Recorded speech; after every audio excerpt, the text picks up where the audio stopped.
Ya, halo teman-teman. Saat ini kita akan membahas pada pertemuan kuliah 3 menit kedua ini topik yang lagi viral beritanya di Indonesia terkait cerita kepala BGN tentang tinggi anaknya yang capai 180 cm berkat minum 2 liter susu per hari. Jadi kita akan membahas apakah opini ini, klaim ini didukung oleh em, artikel ilmiah atau tidak seperti itu. Jadi untuk kuliah 3 menit pertemuan kedua, saya mengambil satu artikel yang berjudul Higher Longitudinal Milk Intakes are Associated with Increased Height in a Bird Cohort Followed for 17 Years.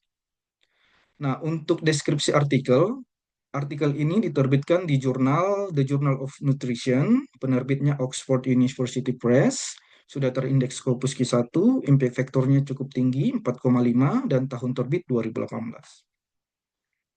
Nah, latar belakang, tinggi badan itu mencerminkan pertumbuhan optimal yang berkaitan dengan fisik yang sehat, kecerdasan mental, kestabilan emosional, dan penurunan risiko penyakit kronis. Sayangnya, tinggi badan, terutama pada anak-anak, ya bisa terganggu oleh banyak faktor, ya seperti malnutrisi, penyakit infeksi, kurang tidur, kelahiran prematur. Nah, di pertemuan satu sebelumnya kita sudah bahas bahwa penggunaan gadget atau smartphone itu memengaruhi atau berhubungan negatif dengan kualitas dan kuantitas tidur anak-anak juga ya. Oke. Nah, tinggi badan rendah itu sering menjadi tanda adanya kekurangan protein ya. Sebaliknya, obesitas pada anak-anak sering dikaitkan dengan asupan kalori yang berlebihan. Jadi tinggi badan rendah, berat badan tinggi itu sama-sama berakibat negatif ya pada kesehatan manusia.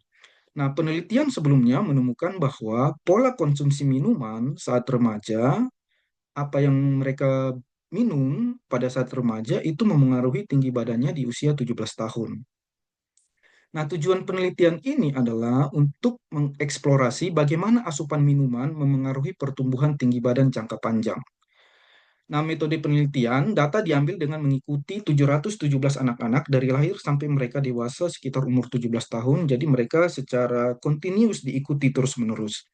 Nah, mereka dicatat asupan minumannya lewat kuesioner, dibagi menjadi 4 jenis, yaitu yang pertama, air atau minuman tanpa gula, yang kedua, jus 100%, yang ketiga, susu, dan yang keempat, minuman manis. Jadi, keempat jenis minuman ini selalu diukur seberapa banyak mereka meminum ini per harinya.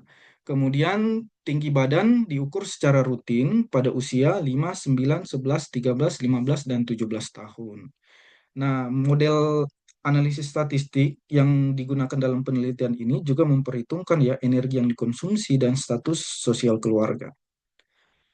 Nah, hasil penelitian menunjukkan bahwa asupan susu sebanyak 236 ml per hari secara rutin berhubungan signifikan dengan peningkatan tinggi badan sekitar 0,39 cm.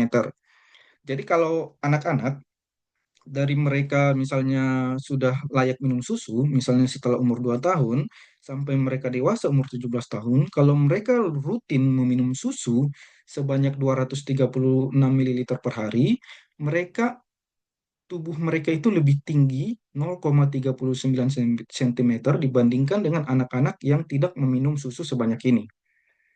Ya. Nah, untuk ketiga jenis minuman lainnya, misalnya jus, minuman manis, dan air putih, dan kualitas diet secara keseluruhan itu dalam penelitian ini tidak berhubungan dengan tinggi badan. Ya, itu hasil penelitian utama dari artikel ini. Yang kita bisa diskusikan, susu dan kalsium itu berhubungan dengan tinggi badan. Ya. Konsisten dengan studi sebelumnya, anak-anak yang mengonsumsi susu lebih banyak cenderung memiliki tinggi badan lebih. Ya.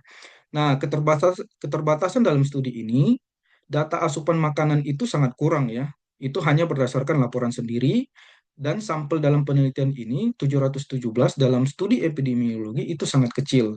Jadi tidak mewakili populasi. Jadi perlu sampel yang lebih besar untuk dapat digeneralisirkan dalam populasi yang lebih luas seperti itu. Nah, rekomendasi. Nah, susu ini dapat dikaitkan menjadi indikator lingkungan keluarga yang mendukung. Artinya semakin sering seseorang minum susu, maka semakin baiklah status sosial ekonomi di keluarga tersebut. Jadi susu tidak menjadi satu-satunya faktor ya untuk menentukan tinggi badan seorang anak.